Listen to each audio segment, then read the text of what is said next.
and gentlemen, welcome to the slashgg Heroes Open. This is going to be a Group 1 match today. I am Cat Peach. I am here with Bahamut. How are you doing, dude? It's been a bit. It has been a while, one could say. I'm actually really good. I got to feed a little bit with some ghillie sharks before this. That was an absolute blast, and now we're here and we get to cast some of the first games of slashgg. Is this the first? This is their opening week, is it not? It's opening week. One of our teams has played a match already while the other is doing the first. So actually, catching up with all that. So tonight, we have Adults with Jobs versus Queen's Consort in group number 1. Adults with Jobs having won a domination already so far in the season with Queen's Consorts. This is going to be the first game, so it'll be pretty exciting there. As the actually early parts of this go off, quick look at the map bans and picks for this, for the audience at home. Team of the Spider Queen and Dragonshire being pulled out of the map pool for tonight, and we're going to be going to Towers of Doom, numero uno. So that should be exciting. And I know you've been casting a bit of like the Heroes Lounge and some other things so far. Given some of the changes that have come in, what's sort of been the cadence of the first kind of rounds of hero bans here? I'm gonna tell you I didn't expect a Zarya.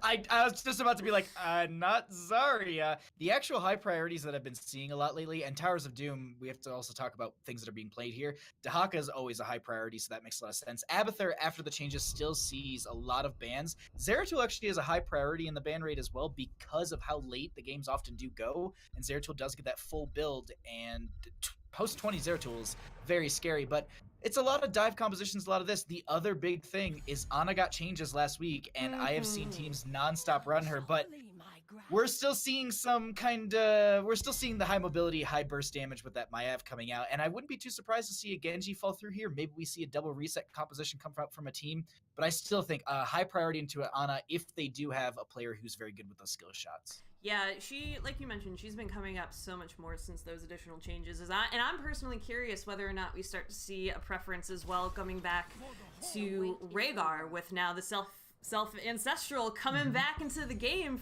after a really long time. Johanna makes sense. Cassia usually not picked up so early.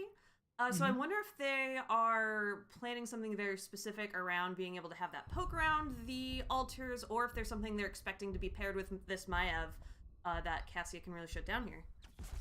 That's what I was actually just, I think you nailed it right on the head, is the actual poke that comes out from Cassia is really, really strong, and maybe they want to pair into a Jaina later on in their draft, but this Diablo Tyrande is very tried and true and a very strong start coming out from the members of the Queen's Consort. It's all of this setup. You've got Maiev with the Warden's Cage, you've got Diablo with the Apocalypse or the Lightning Breath. Tyrande has the Lunar Flare as well as the Starfall on top of that. Really good synergies coming out from Queen's Consort. They're going to need a solo laner, but they actually take out that Jaina, who does pair well into all this on top of that. So, and Jaina just has more poke. Tyrande already has phenomenal poke on top of it. So I'm really liking how kind of heads up they're doing these drafts. I'm assuming that the Zarya ban at this point is just it's got to be like a target ban. So it has to. Has to be. And that's one of the fun things. You never know what maybe showed up in scrims if these teams have scrimmed before. So there's that Ana ban that we were suspecting.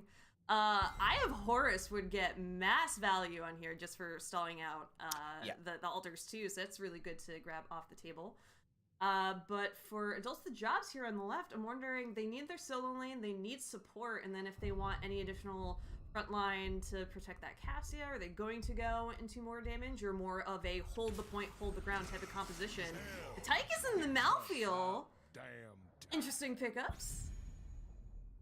They're calling out their solo lane really early. Typically, the Malthael is reserved for a lot later in the draft because you want to see, all right, am I going into a high health pool hero? Am I going to go into, because you could pick up Raynor here, for instance, on the side of Queen's Consort, have that range in a Malthael. That's going to be difficult. Plus, percentage base in that solo lane is going to be annoying to deal with. But, I mean, you can even pick up Thrall. He's got great range and poke as well. So we'll see what they're going to be running with. That is going to be the Blaze in the solo lane, but then the Kael'thas as well. I really like Queen's Consorts draft, but they need that last support pick on the side of Adults with Jobs. What do you think? Let's see. You already have the additional movement with that Malthael. I mean, the cheeky thing is to go Lucio and just try to get as many of those altars as quickly as possible, have the speed in that rotation. Rhaegar's still on the table. The Tyranidra's already been picked up. I know there's probably 20 supports. We might see a Lily. It's going to be Deckard Payne.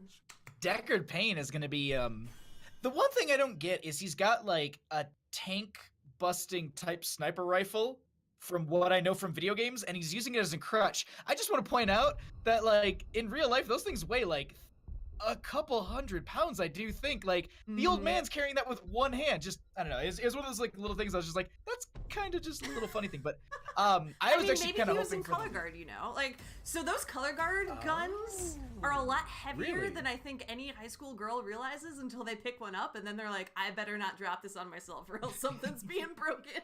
I can tell you that for sure. Are they weighted so that way it's like they can be flipped around in the air a lot faster? They're not evenly weighted. They're heavier on the base. Or I guess, so yeah, like that's what I meant, yeah. Oh my god, no. It's Either way though, I do like the Deckard King, but you said it there for a second, and I was just like, I hope we get a Lily. Like, I want to go on adventure, but it doesn't look like, because the triple blinds would be really strong, but it's not like there's a lot of auto attack damage. Like, if they had a Gray main or something, then I would say absolutely, or a Tracer, that'd be great, but here, I think realistically they've got enough poke, and the Deckard Kane's going to set up a lot for the rotations that they'll have between mid and bottom, and they'll just leave their Malthael and top lane into the Blaze, which I personally think is a great matchup for them, for that Malthael. Yeah, I do agree with that. And originally, I was going to say, wow, I'm a little bit concerned about. That's not what I wanted. That's what I wanted. About Deckard Cain and the kind of speed in which his potions now come out, but I feel like you have the sustain with Malthael specifically, and Johanna is just impossible to kill, so I think they're going to be able to get away from that. But getting into this match, ladies and gentlemen, game number 1, in the blue, we do have Adults with Jobs. We are going to have Myrmidon on that Johanna. Retrofunk is going to be on the Cassia. Nats will be playing the Deckard Cain. Randy going to be on the Tychus, and I just fizzed on the Malthael. On the right-hand side, we're going to be having the members of Queen's Consort with Hollis on the Diablo, Yanners on the Kael'thas, Dr. Holiday on that Tyrande, Blaze going to be played by Ember, and Mayung is going to be on the Maiev. We get right into this mid lane already, Cat Peach. Yeah, we are in the main, and I mean, I think we're definitely going to have to see how that Maiev plays out in the long run, and I have a feeling we're going to see, especially on maps with objectives that are forcing a lot of people to group up, especially when you start to talk about that bottom lane altar, just how powerful she is and why she usually gets banned out. At this point, I don't get to see her in a lot of games, so I'm really excited just to see the actual pain that she brings down onto the opponents of Adults with Jobs. We're actually going to be getting the Bonds of Justice coming out from that Maiev as well, so she'll be stacking those up with the multiple Umbral Binds onto a couple heroes. But the other thing I want to note, on the opposite side, you have Scroll of Identify for the Deckard Cain. That's such a... I wouldn't say such a weird talent at level 1, just because of the fact that we don't often see that. But if they are going to be having that armor reduction, they do dive in with the Cassie and all of that. Makes a lot of sense. Also, Tychus can shred a little bit harder. But I do like this, as I personally just get a gigantic global sound from Kael'thas right there. Who's just like yelling about, yeah. I love it, because I just, no matter what lane I'm in, I'll be like in mid lane and he'll be in bottom, and I'll just hear like, your world is upside down, and it's just like, dude, we're not even in the same lane, you're just clearing. There's actually a Kael'thas behind you, and he was whispering that into your ear this whole time. I think that's what it might be. That'd be horrifying. It would be horrifying. Siege camps being grabbed for both teams here, going to try to get that early zapper pressure down in the bottom lane. Malthael, with that pale horse that he's on, able to rotate pretty quickly between top and mid, being able to grab that soak, which we all know is kind of the most important thing right now in this game, way more important than it actually used to be. While the rest of the teams just try to poke out, see if maybe they can get an early pick, but the team fights aren't really happening right now. It's just trying to soak as safely as possible and get the lane a little bit in your favor, not giving too much away to your opponent here. It's actually a really, really great adaptation that they have that Malthael, and how it's actually working out is they do have the Diablo soloing in mid, and they have the Blaze up in the top lane, and just having the Malthael with, as you noted, the on a pale horse, being able to do that double soak, going into the Diablo and the Blaze, it kind of makes it a little bit easier for them, as Retrofunk is going to get the Umbral Bind pulled onto them. There is going to be a little bit of harassment from Myrmidon, and they back right out of there, and It's that early game tension, Cat Peach, of just like, do they go in for the fight? Do they just play it safe? And we're gonna have that triple altar phase starting up in the next 12 seconds, and we'll see what they do. The bottom point is usually the contest, and the left and the right usually just get traded out, but we never know if they play this aggressive. Hermitech taking a bit of damage, has a living bomb. Johanna does have a pretty beefy health pool. Mayag, though, continuing the poke here on the bottom. Hermitech going to go and try to sell this out a little bit lower, but they are a little bit low on health. Use the Iron Skin for a little bit more sustainability down here. Trades go out in the top as Blaze and Malfield now returning the Umbra Bind, going out onto Johanna, trying to use the Condense to stall just a little bit longer, but Johanna is going to fall. Hollis, though, on the other side, looking really low. Not stacked on souls yet, so not ready to turn those in. Backs away. Able to survive a little bit longer, and it looks like Queen's Consort going to go with the upper hand here in the first objective, 2 altars to 1. The extra damage will benefit them quite a bit, but this is early game. This could be, you know, that could be all the damage they end up getting into Adulthood Jobs core. I've seen games like this where it absolutely just starts to shift in dynamic once they hit that 7 to 10 range. It's really where a lot of these teams start to become extremely optimal. I mean, for example, Randy on the Tychus, once they get their 10, which I'm going to assume is Commandeer Odin, that is really good sieging, anti-sieging tool. It also has great poke onto these shrines, not to mention that we are going to be having Cassie with Ball Lightning, I would assume, so it's just really good at tools to, in some of these places where you'll group up and have a single altar phase, like we do have popping up in this mid to bottom location. But before that, it's just going to be continuing to soak, making sure you get those 7s, and also stacking up on quite a few of those questing talents. It's really, really important to make sure that Kael'thas has that Mana Addict finished so that they have that nice shielding just to protect themselves for any risky situations. Yeah, I was just going to point that out too, is just how many questing talents we have early on in this game. So both these teams kind of going to have to patiently wait those out to be finished. We have the Thunderstroke for Cassia, like you mentioned. Decker Kane needs to finish out his level 1 quest as well. 69 nice souls right now for Diablo. But also Tirana needs that Lunar Flare stack.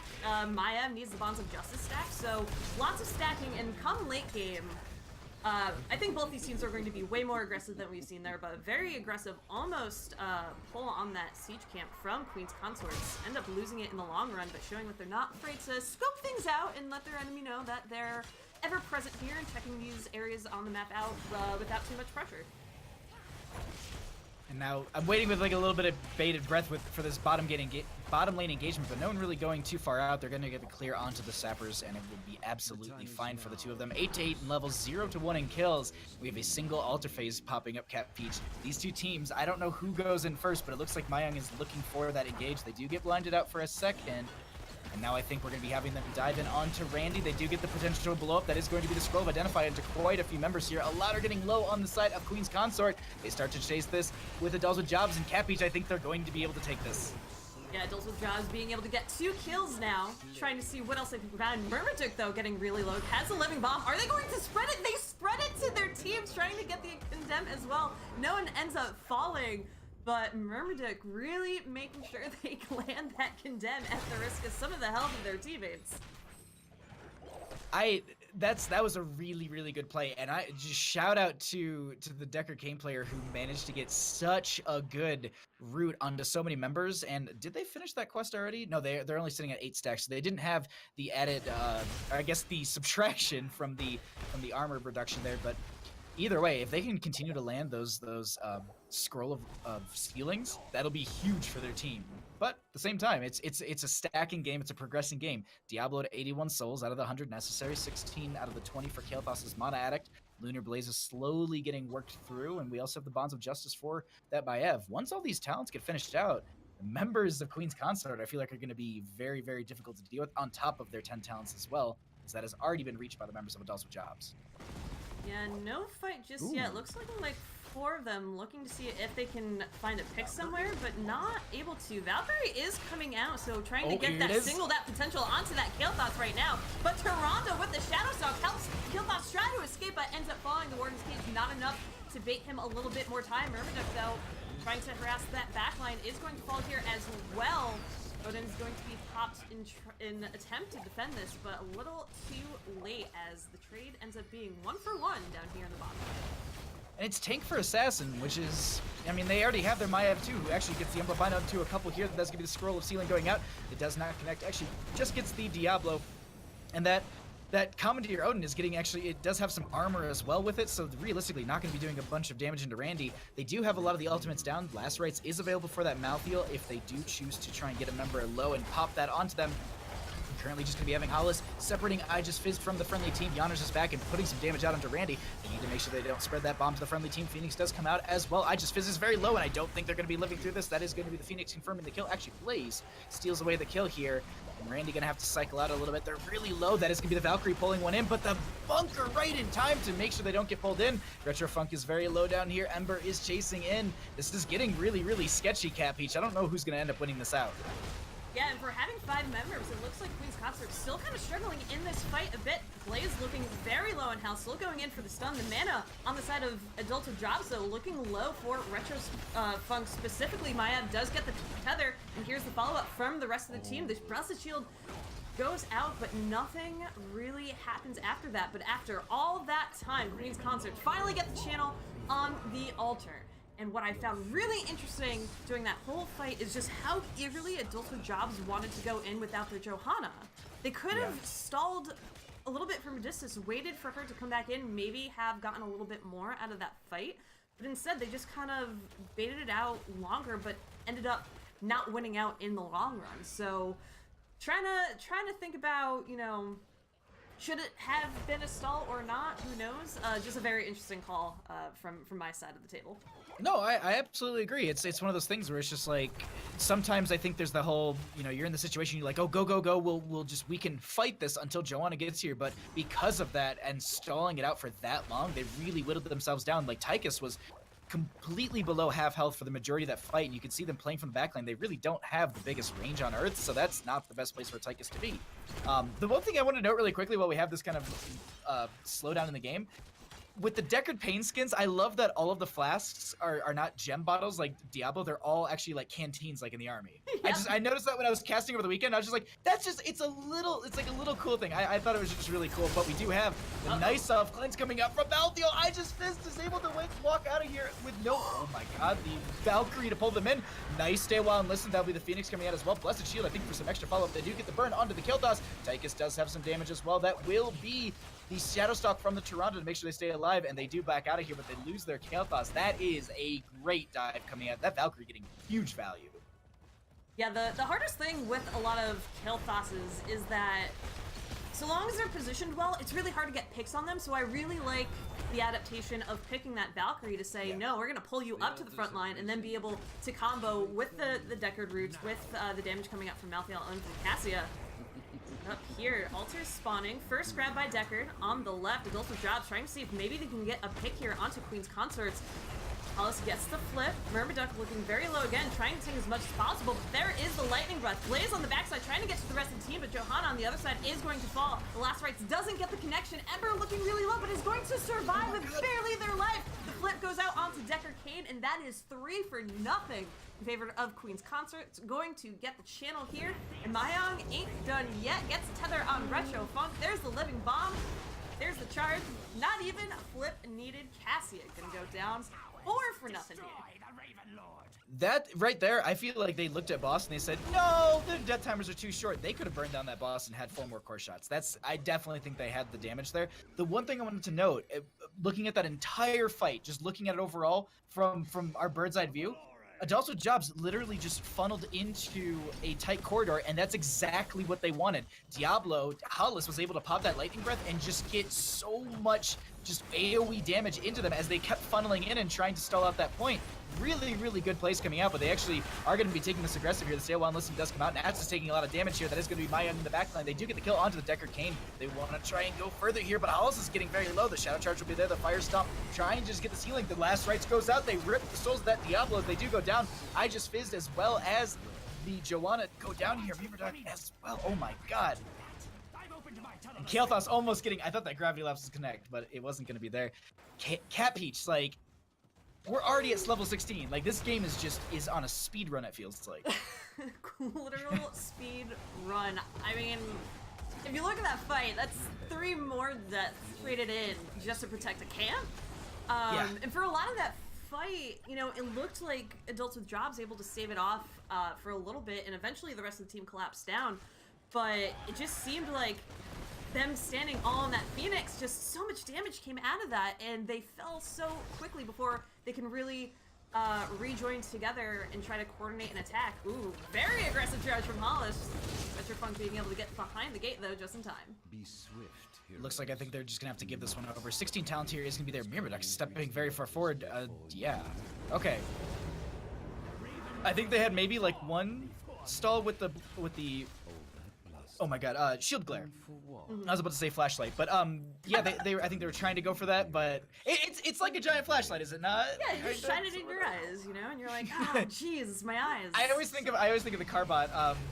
But wait, hold on, a huge Valkyrie coming out. They do get the pull. Stay while and listen will be there, and now they're going to be going in for a little bit more as there's going to be the Phoenix as well. Hollis so low is able to walk out of here, and Dr. Holiday keeping the healing fine. A lot of buttons pressed there, Capeach, but not a lot of value. Yeah, on the side of Adults with Jobs, they haven't been able to find the picks that they initially saw success with that Valkyrie, and they keep going in for Yanners, and Yanners just is able to get away. The follow-up from the rest of the team to kind of get in front of Kael'thas to make sure he has a little bit of protection with those body physics has just been on point ever since the first couple, so it's been really hard to really solidify those picks, and they end up, like you said, using a lot of abilities and ultimates trying to get these kills, and it's just not happening. I'm just looking at the mana addict. Wait, hold on. We have a fight that is going to be breaking out here. Maybe? No. But so the Kael'thas is sitting at 27 stacks right now, and I just clicked on him just to get an idea. That's 405 bonus mana, and the mana is equal to your shielding. So that's 405 shielding. That is basically a lot of an initial burst that Kael'thas can mitigate by just pressing their one key, which I think is just, it's a really good ability for them to have that extra shielding, because it's keeping them alive in so many of these potential dives of these Valkyrie charges. I really love it, but Mayang is taking a lot of damage here. That will be the bolt of the Warden. Stay while Listen's going to be out as well. They're able to get out of there, and they end up getting the kill to Maltheo, Capeach. What a play coming out from Mayang on that Maya. Living Mom going out onto Nats as well as the Gravity Well. Going to fall there, trying to run away. Nats being able to get their health a little bit, but ends up falling. Cassie on the other side falls to the, I think, to the Lightning Breath. And that's another 2 picks coming out. Make it a third with Tychus going down all the way back. And the ping's going out onto Yanners. Adults with Jobs really needing to focus him down, but they just haven't been able to do that for all those reasons you mentioned. Myrmidon kind of spying this out, but can't do anything about it. It's just a lone Johanna. These camps, those altars going in favor of Queen's Consorts. 8 health left on the core of Adults with Jobs. And I just want to say, Davey Smiley and friends, thank you for the host. Welcome everyone. We are in game number 1 of this series. I hope you enjoyed. Hope your last series was great as well. The question I have, Capeach, is they get this triple kill. There's death timers plus 30 seconds. I understand grabbing 6 sappers and trying to feed those in, but they're only going to get 3, and I'm just, why didn't they just rush boss? They would have been able to burn that down. They wouldn't have been able to get this bell tower conversion, but I feel like they could have got a lot more value, as that is going to be the Valkyrie pulling one end here. They do have the sappers walking up as well. They do have the Phoenix coming out for some zoning on top of that. Nice kind of just buffer zone right here between the two teams. Kael'thas trying to put out some damage. That will be 1, 2, only 2 sappers I think going over, so they take them down to 6 here. Not going to be in the KO position, but it's definitely a very weary position, as if they do lose a fight over the next altar, or it's actually a double altar, so if they get both, that could be GG, or they get one, pick a fight, take boss. There's a lot of really good kind of check positions they put them in on the side of Queen's Consort. Randy, though, going to be dove on here. They get pulled in, and that is going to be the scroll of Identify to lock them in. Lightning Breath will be there, and they're keeping them alive, but Randy goes down to the fire. That will be maybe more happening here. Myrmidon, what do you... What? Myrmidon's a little cold, needs a little warm up there, seems like, standing in that fire. Sometimes in the winter it's just nice to stand by the fire, you know? Retrofunk going to be taken out, and what I think we're going to see next, I mean, I was actually going to say maybe they'll get the boss now. However, both altars now up. So long as they can grab both, this is going to be game for Queen's Consort. So Fizz and Nat trying to keep an eye on this left-hand channel with what they have. They are still down 2 members for at least 35 seconds before they even spawn, let alone get here. So the channel starts on the back line. Myrmidon going in, trying to disrupt it as long as possible. But on the other side, Fizz is going to spend their life just trying to defend this. And they're trying to stall, but as they start to trickle these deaths, you start not being able to defend that very last one. And that's Myrmidon going to be going down. Next channel up for 5, and this should be all but game Number 1 going over to Queen's Consorts. Dr. Holiday takes the last one, and exactly that. Nautilus diving out super far. They don't care about their stats here. It is going to be the last shots going into the core. Diablo does go down. The GGs are called. What an awesome game number 1, Cat Peach. Yeah, that was, I mean, you and I have an affinity for Towers of Doom, which we are not shy to say, but that was a pretty heavy-handed Towers of Doom game compared to a lot that we see with, you know, the constant swings in core health, but that entire time, Queen's Consorts, they took a little bit, and then suddenly they took a lot, and everything went in their favor. They had, you know, 18 kills to 8 in comparison, and what did I tell you? We saw some good plays from Maiev. Don't know why she gets banned usually. As I said, like I thought that their draft was super good on their side. They got everything I think they wanted in that draft. The other thing to note too is like when you talked about how much we love Towers of Doom, it was like a unison like yes when the team because we find out what map number 2 is first in the way that we do the draft for /GG. So when we found out what map 1 was, I was like, yes, awesome, yes. Because I'm usually just like Towers of Doom, that's a game 3 or game 2. No. I like it. I think it's a great way to open up. I was saying this over the weekend when I was casting for another league. I think Towers of Doom is becoming more like a lot of teams used to take matches to Battlefield of Eternity because it's a really good way to kind of test the enemy, and if you can win, like if you can exploit one of their weaknesses, you can just push in and win very quickly. I think Towers of Doom tests all of those boxes, but just on a longer time period, because you can't technically rush core in a sense. You can more or less, I mean, you can take all the towers and bombardment, all that good stuff, but that typically doesn't happen because rotations are a thing, and you can at least clear while they're pushing the lane. Either way, it's just Towers of Doom, I think, is a great map for kind of a start of a series, but we are going to get ourselves set up for game number 2 as Cat Peach is doing all that background stuff, and I make sure that you're all entertained. Thanks for covering me, bro. I got you. No, but everyone who's in chat as well, thank you for being here and joining us. As well as I think was it just DB who raided over, or yeah, DB Smiley raiding over the host. Let's see what else we got here. Cersei, thank you for that Prime sub, and Running with Turtles, thanks for paying me, boss. $20 donation. I caught myself. Appreciate I'm good.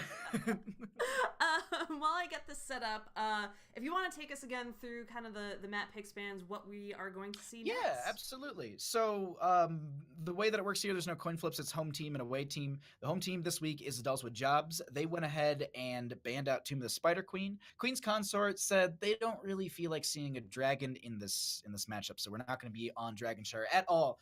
Game number 1, as we just witnessed, was chosen by Adults with Jobs, and that was Towers of Doom, and it was won by Queen's Consort in a very strong fashion. So now the maps change. We are going to be going over to Infernal Shrines for our game number 2, and that does give first pick over to Adults with Jobs. Maybe that will be the kind of the outlier that they need to have some more priority on the picks that they can get, because all I gotta say is that Queen's Consort in game number 1 got, I think, everything they wanted in that draft, and they played the game they wanted to play, and it was very responsive. They had to play in more of a, they had to respect a lot of their choices on that map and play into those slowly. I just caught myself almost spitting on stream. It was very close. It was very close. But either way, like maybe they'll get some higher priorities. Maybe they'll make sure that they ban out some of the high mobility heroes like that Maiev. I think Maiev, Genji, and Diablo are the 3 outliers on this map, and if they can get those on the side of Queen's Consort, they'll be happy once again. Yeah, for sure. You got to take out that Maiev, I think. Just her ability to re-engage, to escape in really crazy situations like we saw as well. Just second to none here. Just see that again. Is he laughing at you, spitting out your drink almost? We have fun here. This is good competition. It's fun competition, and we like to have fun. So hope you all are having a great time here. We roll into game number 2. So first pick now, going over to Adults with Jobs. Let's see what we might have here. Likely, I mean, probably the Abathur Dahaka if we're going by last game's bans as well. Those two both very much make sense on Infernal. I really hope that this isn't a joke, since you can't, because I can see it through, because I have ref chat. Hollis just instantly, as we get into lobby, Cassianova, Joanna, Tyrande, Diva, and then just, oh, sorry, ignore that. And I'm like, please, no, actually give us that draft. I love me some Diva on here. If you can time out those self-destructs to be on the shrine, whether or not you're just using it to zone so you can finish things out or to get the clear on them, it's just so worth. It's so worth. I still the Zarya. I don't get it. It has to be a respect ban at that point. It has to be someone as a one-trick Zarya. Because I was like, at the same time, I was like, well, Zarya can absolutely be on Towers of Doom. The poke damage from the grenades is very, very great, but it's just not something we see highly prioritized. Granted, a good Zarya is a very good Zarya. Mm-hmm. We do see that Maya being banned out right away by adults with jobs. And do we go for the Genji? No, it's the they take out the two things that were very, very strong in game number 1. Yeah, and the Diablo specifically around Infernal Shrines and just all the walls that you're able to get that charge onto and get that stun makes him extra worth. Even with the Lightning Breath in kind of those narrower situations that you see on Infernal Shrines, has a lot of team type potential post level 10. So good taking him off the map. Abathur as well, so not too surprised by anything coming out so far. We still have Dahaka, we still have that Ana if someone wanted to try to pick her up very early, but instead we get the very early Kael'thas going over to adults with jobs this time. Taking that off the table, it does have great shrine clear, really good poke, really good wave clear in the rotations, because we are going to be seeing mid to bottom, and then we'll see our solo lane, which is going to be, I don't know what we'll have. Malthael could be a high priority either way, but on the side of Queen's Consort, they do have the 1-2 before the ban phase. They could just lock in their main tank, and I typically always think it's the support, but maybe they'll want to hold off, see what they're gonna take on the left hand side. But they do go for that Jaina, which is great. If they could get it an Ana with that, that'd be even better. I don't know if it'll be Nano Boost or Eye of Horus, but still, I think that's so far a really strong draft from Hollis and Yanners. Would be incredibly strong, and I would love to see it just because I always get Stim Drum and Nanoboost confused, and I'll yell one and say, oh no, it's the other. I mean, actually, okay, so we have a very early Alexstrasza. We have that Garrosh who could be devastating, but going with the Alexstrasza this early, I think primes you for Ana. So if that's not going to be the ban coming out from adults with jobs coming up now, then there's going to be the ability for all that healing to be negated very quickly. We're going to see the Medivh banned from Queen's Consorts. If this is an Ana ban, I riot. I riot. Why is it taking so long? It should be a snap-on a ban. Like, what is happening here? Come there on. It is, okay. Come on, adults with jobs, you know this. You have one job, and it's to be an adult. and ban Ana. That's like the subtext of the contract. Yeah. I mean, yeah, I don't disagree with that whatsoever. They are going to need their solo lane. They're going to be needing a little bit more damage. Genji's still up and available, as well as Hanzo. Hanzo sees a lot of great play on this map, but Zeratul will be showing their face in a sense. Well, at least Shogun Mask. As I said, like I've caught Zeratul in the S division here and there, and it's either highly banned out or highly prioritized, and I'm excited about this Zeratul to see what we're going to get, if it's going to be able to get into that backline onto Randy. But these last two picks coming out from adults with jobs, they do need their solo lane into that Blaze. They could go for the Malthael once again, or the Yrel. Hanzo will be grabbed with Yrel. Pause there. I would like to see some additional support given to whoever gets flipped by Garrosh, so hoping for support with some kind of cleanse to help them get out of those tricky situations. Zeratul will be pretty handy in dealing with Alexstrasza and the Kael'thas and trying to divide a lot of attention in the fights, I think. Lieutenant Morales. Just Lieutenant Morales and Stimdrum. No, it's going to be Stukov. That actually... Stukov has really good zone potential. The other thing, too, is you called it by saying Alexstrasza is a little early, because what happens with Alexstrasza is this early in draft, it goes, okay, you've now put a mark on the ground where we will focus all of our damage. So, like, for example, Blaze will probably be dropping all their oil slicks and all their damage right onto that. You'll probably see Stukov's lurking arm pop up right around that abundance circle as well, because that means that they're not going to be able to use abilities from that. So they'll get healed, but they're going to be silenced at the same time. Stukov's always been a great priority for this map. I don't think we saw Tyrande walk through that entire draft and didn't see any priority, which is a little odd. Dead hero. That's it. GG's. Tyranda's it. I mean, Stukov is a lot more synergistic with the draft that Queen's Consort has. Grabbing the Tyrande is great and everything, but I think the Stukov really synergizes with how they can clump, how they can go slow, because it's a slower composition. They do have the dive from the Zeratul, but I think the team will be kind of synergizing around what Zeratul's doing rather than Zeratul kind of going in after. I don't know. It's a good draft overall, but I kind of give this over to Adults with Jobs. I mean, it's hard to say just now, but if you want to, is that a bet? I like. It's you know what? I'll take that bet. It's the Alex Straza and the Stukov are the outlier for me. But either way, I'm excited about this game too. Yeah, this should be a good one, and let's see if Adults with Job can make this a 1-1 match, or if the domination goes over to Queen's Consort. In the blue, Retrofrunk is going to be on that Hanzo. We're going to see Randy on the Kael'thas. I just fizzed on the Urel, Myrmidon on the Garrosh, and Nats will be playing Alex Straza. On the right inside, up a game, we have the members of Queen's Consort with Hollis on the Joanna, Ember playing the Blaze, Yanners will be playing that Jaina, Dr. Holiday on the Stukov, and Mayung on that Zeratul. We'll see what they're able to do throughout this game, but Cat Peach, Zeratul doesn't see a lot of play, at least ban-wise, and just it's a high skill cap hero in my opinion at this point. So being able to kind of roll your face across those keys in the right order to get the burst and also dipping and diving is a little hard to do, and I'm just excited to see who's gonna get value from it. Will they end up just bodying it on the side of Adults with Jobs, or will Queen's Consort really come on top? I think it depends on the reaction time that you see from that Garrosh, but Zeratul is such a slippery hero that even if you get the turn around and try to get that stun, it's going to be really difficult. Retrofunk gets the leap over the wall. Mayang not able to finish off the kill. That's also going to be something that Zeratul is going to have to watch out for. Are you diving onto that Hanzo when they have an escape available to them? But even trying to bait out that wall leap. GG's. GG's. His aim is true. That's gotta be like, it's always the best feeling to get like a sonic arrow on one person, let alone a Zeratul in a bush. Like feels good. That's a top 5 moment there for Delta Jobs. That is true. But you are right. I mean, it's gonna come down to making sure you're kind of cooldown counting that natural agility from Hanzo. Once you see that go over the wall, okay, 30 seconds. If that 30 seconds doesn't pass, you definitely can try and get that dive in there. You make a really good point, because he is the one person that will probably see a lot of dive going out onto that in the Kael'thas. But if they just have that escape every single time, Zeratul's gonna not have a good time unless they can blink forward and get the kill that way.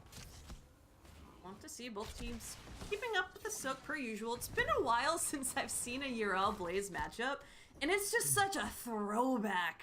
It really is. I love to see it. Urel not as strong in the solo as she used to be. Blaze neither either, which means it both cancels out and they're just gonna party up there all night long. That's cool. It's like solo lanes between Urel and Blaze are very, very slow like matchups, because there's no big burst between the two. They've got great sustain and engage and disengage, so it's like, yeah. They might as well queue up a Netflix show and just until 2 minutes and 30 seconds pop up. One of them pulls out an iPad literally in the lane and just props it up. Just hold on, my Subway sandwich just got here and I got into a Hearthstone game. I need to just choose my first couple cards and then we'll get back to this.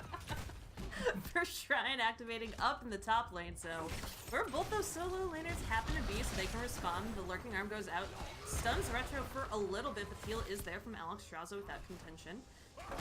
Queen's Consort's making the first move onto the rotation. I would have liked to see an Adults with Jobs maybe just get that bottom clear of that minion wave before heading up, but they're gonna head up now anyway. I think that bottom lane alone. Hollis keeping an eye out on that vision while everyone comes in for the party. Moving up through the lane. Okay, they've got everything. It's no sevens yet. It's 6-6 in levels, 0-0 in kills, Cat Peach. And this is a slow kind of play. They're just poking into each other. Who goes in first is going to be kind of setting the tone of this all. It's going to be 6-9 in Skeletal Defenders. They get the dive going out onto Hollis here. There's going to be the Dragon Form popped as well by Nats. It's actually going to be just used, and they just back out of there. They say, you know what? We'll wait for the Dragon Form to go. You won't be able to get that quick enough. Yeah, and rather than, like you said, fighting there, just wait for it to go. They're going to be able to grab their Bruiser Camp in the time being to try to push out that lane a little bit, to try to almost let the minions help if Adults with Jobs tries to escape. That is, if they have time to even contest the rest of the Shrine, which it's not looking like they're going to, so deciding to give up, I think, this first Shrine, defend the top lane. It's still early. It's not going to do as much damage as it will later in the game, so better to give it up now, get a little bit ahead in experience while you can. And kind of just go down your fort gate. And with the experience changes, losing a fort isn't as big of a deal as it used to be, so they're okay allowing that structural damage to go through. Yeah, the big thing that it comes down to with the losing the fort is you have the periodic catapults throughout the lanes, which is every third wave, and then the little bit of passive experience gain. That's really where you're going to benefit the most. Oh, we have the jump going on the Hollis, as kind of predicted. No Iron Skin used to make sure that they get self kind of cleansed, but it's not going to be that big of a deal. Toss goes away. They do use the Iron Skin. They're coming into this backline, and that's going to be Zeratul trying to get some damage, but they're very low. Randy is the target, but they don't get the kill. Randy walking away with just a couple hundred health, and now this Punisher is getting some very good value as they've gotten that kill. And Ember actually maybe looking for a backline way onto this. A lot of damage on. Yeah, that's a dead Garrosh. Wait, what? Is it? Okay, there it is. I was going to riot if that had gone through. Randy gets slowed down. There is the stun, the body block coming out from Ember, and the snow helps finally confirm the kill onto that Kael'thas. But we just saw the risky part being Zeratul, and that is going deep in, because you have to go deep into that backline, and then not being able to get back out, and then dying during that fight. So part of the risk there. Most of the structure saved up in the top during that defense.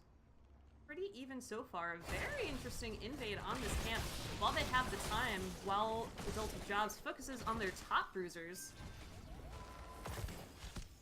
It's actually, yeah, because you had said, you know, the dive in, dive out with Zeratul. He does have Wormhole as well, so I'm wondering if maybe it was just on cooldown. I wasn't actually looking at their character icon or anything like that, so they might have not just had the Wormhole up and available.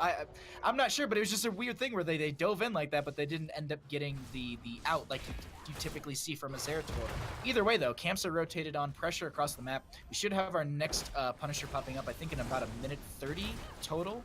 And then we'll have 10 talents for that entire engagement, which is the best part. But this is going to be scattered out, Capiche, and I think they want to go in for the fight before they can get this. Yeah, Adults of Jobs had to go in before 10 hit, but now that 10's really about to approach. And Garrosh is going down. This is going to turn very poor very quickly. There's the Void, the setup coming out with the Ring of Frost. It lands too, and there's the kill. Alex Strauss and Kael'thas both dying there.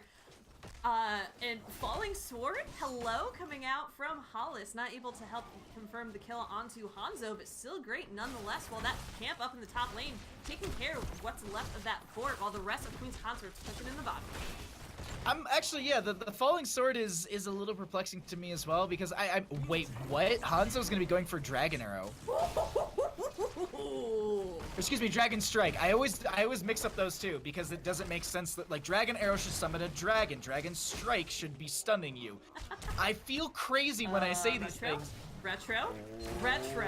Blinds? Retro Blinds for the so kill. far forward there, trying to get a little bit of clear, but obviously not worth it. Going down, the Phoenix used his own a little bit. Hollis, now amongst the members, uses the Falling Sword to escape. Ooh, oh, Retro.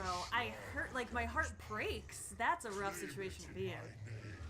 But if anytime you're gonna die, that would Ember B stepping a minion wave. Okay, alright. Show that minion wave who's boss.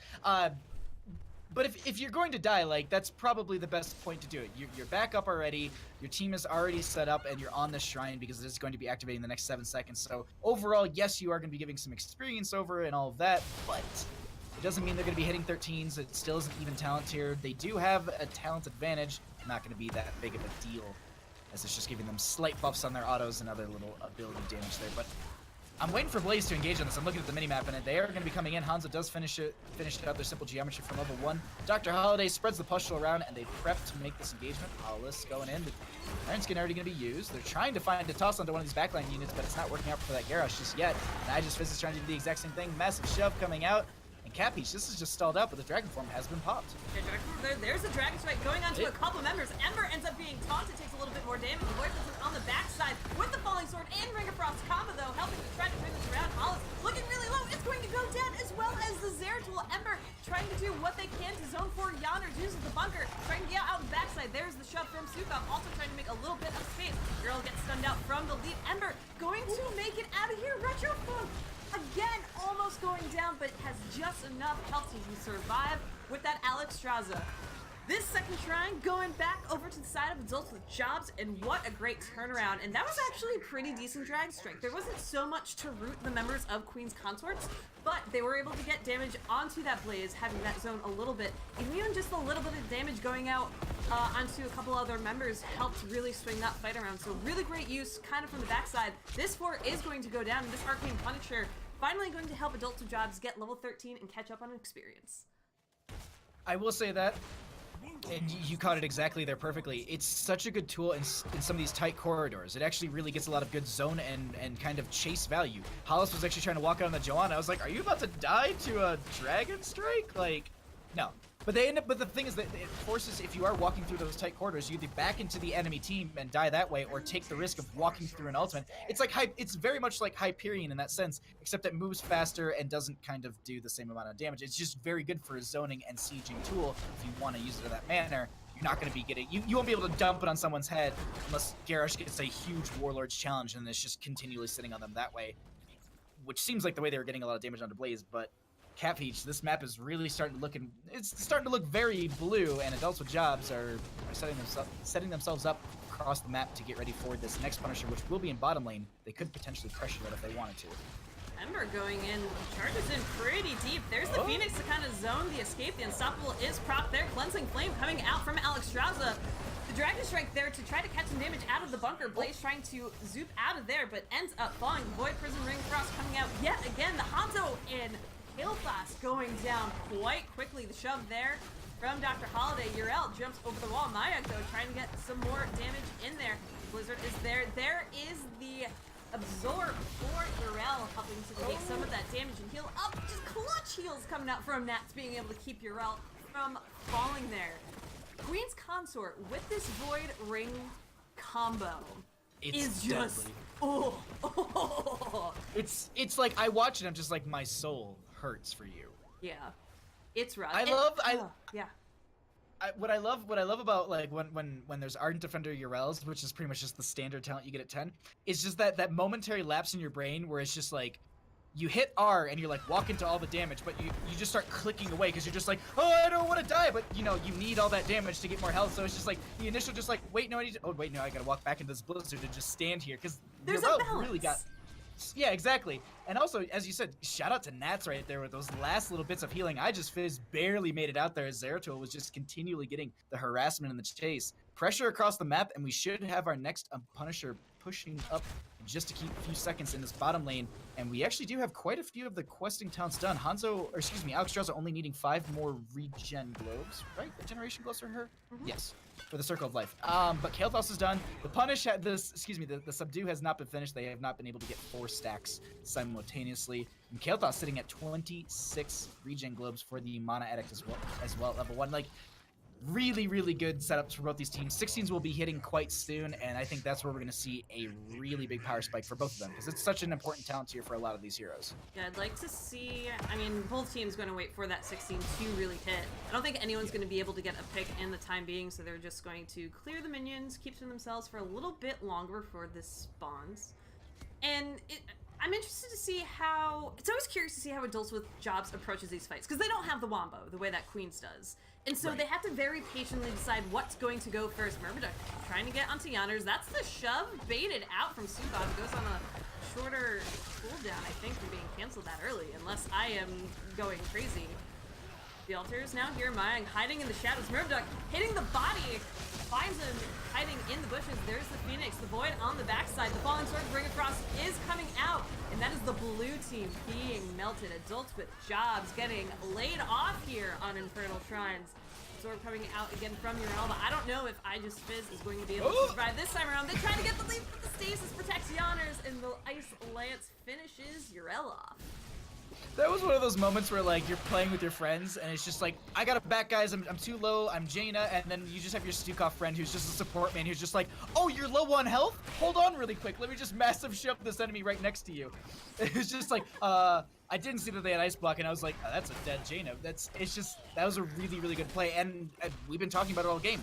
The combo coming out from Jaina Zeratul with the Void Prison to the Ring of Frost, and then Zeratul diving in with the complete burst is so powerful. Getting 3 kills almost simultaneously right there. With that, they're actually going to stall this out for 1 Skeletal Defender. They're going to take down the bottom fort. Oh, they want to stagger a death here, and I don't think Garrosh is going to make it out. Wait, no, Nats is here. The Unstoppable is Falling Sword. No. Hollis. Taunt. Unstoppable, holy crap, there's no way they live. There's Johanna falling, Yonner's looking really low. Cleansing Flame trying to find it. The arrow does connect. Bunker stalled out, the body block's trying to come out. Alexstrasza is going to go down though on the backside. Ember trying to run away. of Queen's Consorts allowing just a little bit longer to see if there's additional kills that they can farm, but it is just not going to be. Ember going to escape, but 2 deaths inside of Queen's Consorts. Delta Drops turning that around, and that was a very interesting dive coming out from Hollis. A little advantageous, if you will. Yeah, that was... I'm confused by that completely. Like it was quite greedy for them to step forward and try and get those kills like that. It obviously did not work out for them very well as they lost a couple, and now they're going to be sieging through mid lane. They do take down the bottom lane fort. They're going to try and have some little bit of pressure in their favor in that mid lane, but they're not going to be able to take that, and they have to leave. That jet propulsion going to leave the oil slick as I just fizzed is maybe stepping up. No, they just back right in there. But that did not work out for them at all. Like. Yeah, so I don't know why this falling sword forward. Maybe they were just like, oh, the rest of the team can run forward with me, but I don't know, they were so far behind. I don't know. Yeah, they were far behind and the fort was still there, and I think Hollis was just hoping to make a play while most of them were around, but in the grand scheme of things, they're still ahead, so if you're gonna feed, at least do it while you're ahead. You know what? It was Cat Peach, it was tactical feeding. There you That's go. all it was. They were putting on a show for us, is really what it was. You don't get to pick Falling Sword very often, so maybe Hollis really just wanted to use it a couple more times before this match. Stop cooldown, I gotta push the R button. Yeah. if it's sitting there and you're not using it, then you're doing something wrong. You gotta fall with that sword. Invade on this camp. They actually steal this away. The rest of the team is going to be coming up. 19s are here. This is the fight that they got to take. Jet propulsion forward. Randy coming in into the back line. That is going to be the Phoenix out as well. Dragon form pop from the Alexstrasza goes into Cleansing Flame. That is going to be the Dragon Strike out from the Hanzo. Mayang is taking a lot of damage.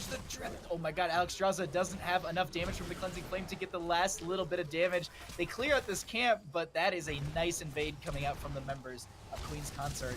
Keeps them up and steals away that pressure for the top lane. And that's Phoenix, that's Dragon Strike, all used there as well. And the camp still goes over and no picks found, and 20 almost here for Queen's Consort. That's a big win for them to be able to bait out those heroics and to get the camp in the process. They're setting up for success here, and come level 20, I'm not going to be surprised if they just start to search for a fight. They can potentially just wait in the bushes around this next siege camp and wait for adults with jobs to step too far forward, and they have all their heroics. They can get that combo off in the time allotted. This camp. I like how aggressive they're playing across the map. They're just like, we'll grab all the camps, we'll get the pressure. They have 20 talent here. We actually have the upgrade for Falling Sword. We have Heaven's Fury. And I've honestly never read the flavor test, so it's while in the air, holy bolts rain down on enemies, dealing 164 damage, reducing the cooldown of Falling Sword by 3 seconds for each enemy hit. Holy crap, that is, I don't think I've actually ever seen that in play, so. That's beastly. I can't wait to see this. I seriously, like, I don't think I've actually ever picked it or seen it happen in a game. I'm so excited. Yes. It's gonna help to finish off for the Wombo too. You just have that going like a little bit before. Yeah, it's gonna be beautiful. Oh my god. Hanzo's gonna go up for the upgrade. The Dragon Awakens, which is just the using abilities and hitting heroes, is going to get the cooldown reduction by 5 seconds. So you can get Dragon Strike after Dragon Strike if you are landing abilities consistently enough, but this is going to be a very late game Punisher. 20s for both these teams, Cat Peach, and 18 minutes in the game. This thing will chunk, and death timers are also very, very high. Delta Jobs have to go in now and make something happen. Myrmidon gets the stun onto Mayog. They're alone there for a bit. Queen's Consort's backing off. The charge from Ember coming out. I just Fizz able to get away. There is the Dragon Sight #1. There is the stasis from Jaina being able to stand a little bit longer in the shove. Make sure she is still alive here. A little bit of damage additionally coming out from Urel. Jaina is so low, trying to get a little bit of damage. The Cleansing Flame also trying to finish off the blaze, and the kill is there. Dragon Queen popped as a result. And this is now a retreat coming out from Queen's Consorts here. Queen's Consort only losing 1, but that 1 this late in the game is enough to push them far enough back. Are they sharking around? Okay, I'm looking at the minimap. I was like, are they sharking around to try and get the Urel? But they obviously do not know her positioning. She'll go right back up in the top lane, and they'll just go ahead and push out their lanes and don't just take away this added pressure so they can defend without worrying what's coming through the lanes. As Urel is actually trying to push those out. Doesn't look like it's going to be. She's gotta be careful. She needs to play this safe, and they're gonna push out bottom. Here's the problem. They're gonna push out bottom because here's the thing: that top Punisher could potentially end. This would be a crazy base race if that's what they're trying. I'm not sure if they're actually trying that. Everyone's hearthing. So I think this is mostly just to get the hearths. It's a bait, yep. I think they're just trying to hearth them back, yep, and you can see them doing it themselves. They won't be able to get, yeah. Urel's the only one who's in top lane. Arcane Punisher, 19 minutes into the game, it's scaled up quite a bit. Bottom lane does have some nice catapults in there as well, but this will be the Punisher going over the wall. Giannis gets stomped on, but they should be able to burst this down and not lose a keep. Yeah, they should be able to get that before the keep goes down. Yeah. We'll see how much damage those lasers do. They do chunk a bit at this point, but there's enough clear coming out from Queen's Consort to be able to deal with that before it falls. And we've stalled out here a little bit. 21-21, likely to see another Punisher if there are no team fights between now and the next Shrine phase. Both teams is gonna sneak around and try to grab what they can and not give away position to prevent those pickoffs from happening. Honestly, we're gonna have the camps picked up. We're just gonna have some pressure going across the map. Both these teams, I think, they're just like, all right, let's play it safe. They are gonna go for this aggressive camp invade, but if once they see this camp being grabbed in bottom, I would assume that they're just like, they have to be rolling as a crew, so let's just go ahead and grab this, and then they'll grab the right-hand side. So they're just kind of creating work for each other to do, and then they're just gonna hearth back and go deal with it. Mm-hmm. That's the safe thing. It's the gentleman's agreements that, you know, we're this late in the game, we don't want to fight just yet. We want to save all this spectacular showing. Yeah, and see, you can see both teams just hearth, and I think they left one member to rotate the lane. I love the late games that come up from some of these teams because they're just like, all right, we'll just win on the objective. Until then, the other team doesn't exist on the map. Yep. it's hide and seek at this point for both these teams. So, yeah, I'm curious. So far, I don't think Queen's Consorts they got one Punisher down in the bottom lane, but everything else has gone over to adults with jobs. And you know, if they can survive through the wombo from Queen's Consorts, they set themselves up pretty well to take these shrines, and they've done it once before. They literally just did it on the Slash shrine. They can do it again. They set themselves up correctly. I believe in adults with jobs on this one. I think they've got this. They just have to be really patient.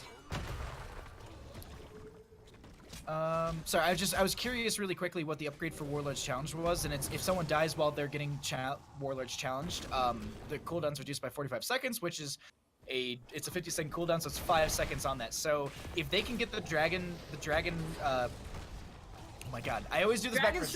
Dragon Strike, thank you. If they can get the Dragon Strike kill, let the dragon consume you. Oh, but I don't want it to. But no, I mean, if they can get those picks, I think that's really a big win condition for them in those situations. At the same time, they need to watch out for this Void Prism VP combo. Or Void Prism, it's been a long day for me. Void Prism. Yeah, the Void Prism with the Void Prism on top of it. But with the Ring of Frost underneath it, like that's the big burst that they need to make sure they're separating for and also not getting bursted by. I mean, if they do take down one, yes, but they've been doing a great job of zoning Yoners away from a lot of those VP opportunities. Uh-oh. Duck walking right into where that Zeratul is. You have to like know, right? I think they knew, but it wasn't advantageous for Zeratul to get out of that, is my guess. But I'm pretty sure that was a proper rub. But here we go, last shrine of the game. Randy already taking a lot of damage. Kind of face checking there a little bit, uses the Phoenix to try to disengage. Here comes the falling sword, and there goes Kael'thas. The Dragon Strike not really hitting much of anything. Shove coming out from Dr. Holiday. Bunker there to help Mayag survive. Dragon Queen was popped, but here it is being used as a disengage instead. And this shrine already being cleaned up by the members of Queen's Consorts. We're not going to go in, but I'm not sure this is something that adults with jobs can fight. The stun is there. If there can be a Warlord's Challenge onto Yoners, there's the flip. Where's the Warlord's Challenge? It's there. There it is. There's the falling sword. There's the VP. Everything. Ooh, everything's coming out. Urel absorbs that damage. The ring doesn't really connect all that well. The cleanup is kind of coming out from adults with jobs. They're not entirely out of this yet. Dragon Strike there again, not catching anyone. Marmota getting the flips, but not necessarily getting the kills. The damage just isn't there right now from Retrofun. Seemingly everyone pretty much healed up on the side of the Queen Consort. Yoners though, getting low yet again. There is the stun, and there's the silence, and there is the kill onto Urel. This is the retreat from Adults with Jobs. Dragon Strike there, trying to connect, but this Punisher might be enough to end the game. Hollis with the clutch falling sword yet again helps confirm the kill onto Hanzo and Baha. This might be game here for Queen's Consorts. 24 minutes into the game, 2 dead, about 40 seconds average for both, and they don't really have the best tools here. Garish will be dove on, as going to be the silence as well. They get some healing put on them. They do have the self-cleanse with the Indomitable. The rest of the team is going to be sieging up through the bottom lane, making sure they also spread that pustule. Nice zoning Phoenix coming out from Kael'thas, but they can kind of sidestep that a little bit. Actually, Hollis says, whatever, I'll just fight within this. Doesn't matter to me. Punisher does get the jump over onto Myrmidon. They're trying to pull it over to this top lane keep, and it says, nah, I'm not interested. It's going to go back in the mid. They move over to the core. This Punisher's just below 50%. They still have 2 members down.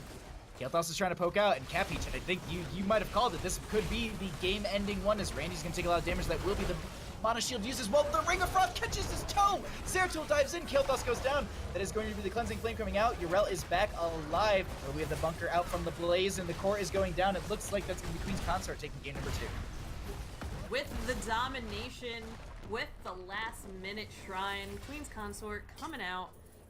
In their, I think it's their first match again. According to the website, when I looked earlier, it's their first match of slashgg Heroes Open. And coming out swinging. Oh, yeah. They ready to fight. That was a really good matchup that we had. But overall, I would say Queen's Consort, they showed that they're tougher than anything else. And that Void Prison Ring of Frost combo was so good every time. And then Stukov had such good lurking arms, and then being able to have the growing infestation at level 7, because I do believe, it expands the area by 50%, is such a great tool underneath all of that. Because if you are trying to, for example, like that Yrel in the later half of that fight in the end of the game, they put that right underneath them, and there was no ability for them to use the Righteous Hammer to knock away or get some instant healing or any of that stuff, or Divine Steed. So it's just really, really good synergies coming out from Queen's Consort. They take that game, and they actually take the entire series, and they take 3 points then, if it's a domination style league, right? Yep, it's Domination League, which means they get those 3 lovely DBD points. So puts them really good in the standings so far. The round is still early. We just kind of just kicked off for round 1. So we'll have to see how that shakes out over the next couple weeks, which I forgot I did a fancy little thing where I had a schedule button. So if you're curious about the schedule, you can check that out. Although you're seeing the link now and you'll hear this in a minute, but pretend that you heard it all together and that it makes sense in your head. I mean, I'm seeing it now and it's perfect for me. And that's all that matters, really. It's for us. It's for us. Let me message Hollis super fast. Yeah, it looks like they're going to be playing on Wednesday versus Team Happy Cloud next. Happy Cloud? Which I know that name, but I don't know who's on it, and I cannot click to find out, so... Boo. I love the name Happy Cloud. So Team Happy Cloud. And it's adorable little icon, too. You got a little rainbow going through it as well. Okay, what's your thoughts on, like, the new anime Cloud? Because everyone loves it, but it creeps me out. And you know me, I love anime, and I love weeb stuff, but, like, there's something about that. I don't know. I'm not a fan of it. I don't like it. It's a little nightmare. I'm sorry. Like, sad Cloud is great, Angry Cloud is great, Happy Cloud is great, but Anime Cloud, I don't know what it is. Maybe it's the fact that it's red and it's like that. Maybe that's what's doing. I don't know. Like, or pinkish, I guess you could say. I don't like it. I agree. Like, there's also dog mounts in the game, so, like, dogs win. Mm-hmm. So Hollis is down in general. If we want to pop over there, we can have a chat. Hey. Hello, Hollis. Hey, guys. Congratulations on your domination. How you guys doing? We're doing good. It feels pretty good. We kind of took a break after the other league ended. So we kind of didn't play it all last week, so we didn't feel super confident going into this and sort of figured it out as we went along. Well, that's impressive because those combos in game number 2 looked like they were really well rehearsed. Oh yeah. Yeah, we actually haven't run that comp that often, honestly. Usually, well, I don't want to give too much away, but we didn't get one exactly what we wanted. Mm-hmm. But we sort of like Falling Sword with Void Prison. It's kind of cheeky, I guess, but we kind of like it. Yeah, I mean, it's really hard to get out of once you're literally in that void prison, and then you have the root, and then you have the falling sword after. So it's Hmm. physically hard to just run away with that. So Yeah. very cool to see that come out. Let's talk about game number one a bit, Towers of Doom. It was your opponent's map choice. So how did you feel being able to take that map away from them? Yeah, that was pretty good. It's one of our better maps too, so I was happy they picked it. In fact, I was literally debating in that pick, should we pick Infernal or Towers of Doom, and then they picked the one we didn't pick. Mm-hmm. So I wasn't like scared that they picked it or anything. Yeah, I felt like it was a pretty good game. It was a lot closer than the second one. Mm-hmm. We were definitely figuring things out early, and then it's a Maiev comp, so you kind of win after 10, and so that's what we sort of told ourselves, and that ended up happening. So that was pretty nice. Awesome. And then my last question is why the Zarya bans? Like we think we know why, but like was it just a targeted ban or is there something more to it? Yeah, targeted ban. Okay. I was like kind of hoping it was like some secret like hole you found in your cells, but good to know. All right, Baha, I'll give it to A you. little bit of both. I mean, it's definitely, I would say, something that's good against us, something they play. We just Mhm. don't deal with it well. We don't see it often enough to get good against it. So just ban that sort of stuff. Yep. Makes sense. Cool. Yeah, Baha, I'll Uh, pass it to you. as the game for number 2 progressed on Infernal Shrines, there were a couple moments where they actually got a couple picks into your team and really kind of reset the game and had a little bit of momentum themselves. Were there any moments where that was like, oh crap, like we need to adjust our playstyle, or was it just like, oh, it was tactical feeding, or it was we just weren't, it just wasn't a good engage or miscommunication? What do you do in those situations, and also what was the root of all of that? Yeah, probably miscommunication. One person wanting to Okay. engage the other people not being in the position, and then they don't know that they're not. Ah. And it definitely reset the game. Basically, whoever won that last fight won the game, right? Oh, So, absolutely. We were both saying that, like Capiche and we're like, this is probably going to be the last Punisher because that mid lane was going to get shredded regardless. And both the teams had great siege, and that Hanzo with the reset after reset on the Dragon strike is a little terrifying. Was that something that you were constantly like worried about not getting hit by some of those abilities, or were you just not worried because they were just kind of being thrown out every time it was off cooldown? yeah, I mean, I felt like it did more impact than it should have because it's not typically the pick. So I don't know. It wasn't something we were playing around because we never see it. I mean, Uh, it's basically like in a sense like Hyperion because there's a lot of choke points, and for example, you're running out of one of the choke points, and you were getting shredded by it, and then you made it out and you mhm. didn't die. But I was watching, I was like, wow, that's actually really, really good. But at the same time, you could also just pick Hyperion, which moves slower and gets a lot more zoning and control. But either way, I guess the cooldown reduction at 20 was a little bit worth it, but Mhm. it's a weird talent, absolutely. But at the same time, I was just like, it's kind of nice to see it, and wasn't sure how your team felt about it overall. Yeah, I felt like they were using it right whenever they felt the void coming, and so Mhm. it was zoning out the Janna pretty well. I think it was pretty effective. It Oh. definitely it felt like something to play around, but um, Also, it just wasn't. your those combos, by the way, those VP into rings, so good. And also just shout out to your Stukov player who just pustules constantly, and also really good lurking arms, and those massive shoves were really on Hmm. point. Yeah, and like the one void combo that went really bad was the one he couldn't get the silence in. So Mm, yeah, it's all Makes about sense. getting all four things going, Yeah. and we were just lucky, and we got it 3 out of 4 times whenever we needed it. mhm. But those were such awesome games, and I'm so glad that I got to cast them. And thank you for playing them and showing us all this fun. But I'll pass it back over to Cat Peach. Yeah, I have just before you go. So your next matchup is against Team Happy Cloud. Is that the? Hmm. Yeah, Team Happy Cloud. Are you gonna kind of take it as it comes like you did this match, or is it something that you all plan to maybe prepare a little bit more for before you face off? So we played them in another league. This is like the first game I haven't done a scouting report for in probably like 3 months. Mm-hmm. But we have a scouting report for Happy Cloud because we've already played them. So I'll probably just update that Ooh, one real quick. hey. So yeah, we should be more prepared for them. And I, well, I don't want to say that. So yeah, we should be more prepared. We should be more prepared for them. All right. Well, we look forward to it, and congratulations again today on your win. Give your regards to the rest of the team, and we'll be Hmm. talking to you soon. All right. Shout out to Mayog on Apex. Yep. Add him on Apex. Username Mayog. All right. See you guys. Have a good night. Thank you. All right, that does it for us for tonight. Thanks everyone for hanging out. We hope you enjoyed those games. Quick shout out to Falendrith, who did all the camera work for tonight. You are a god. Thank you, sir, for coming in and helping us there.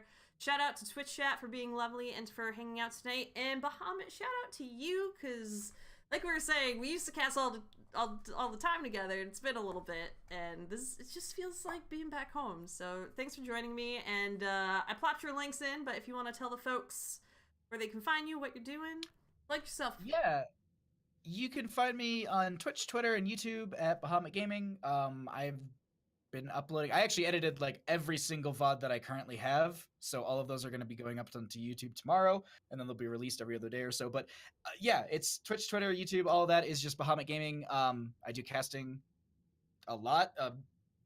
Hopefully we'll get more games now that, because there was like a break in a lot of all of the leagues. Like everyone kind of took a break at the same time, and then everyone started back up at the same time. So I think we're going to be finding ourselves in this situation very often. But aside from casting, I actually do play Sea of Thieves, and I think that is what I plan to do tomorrow, and you as well. What day is tomorrow? Tomorrow's Tuesday. Tuesday.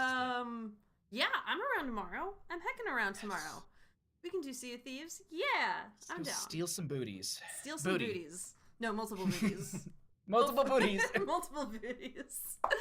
Awesome. And I'm Cat Peach. I'm here. I'll be casting more slashgg and doing Sea of Thieves tomorrow. So hang out for that.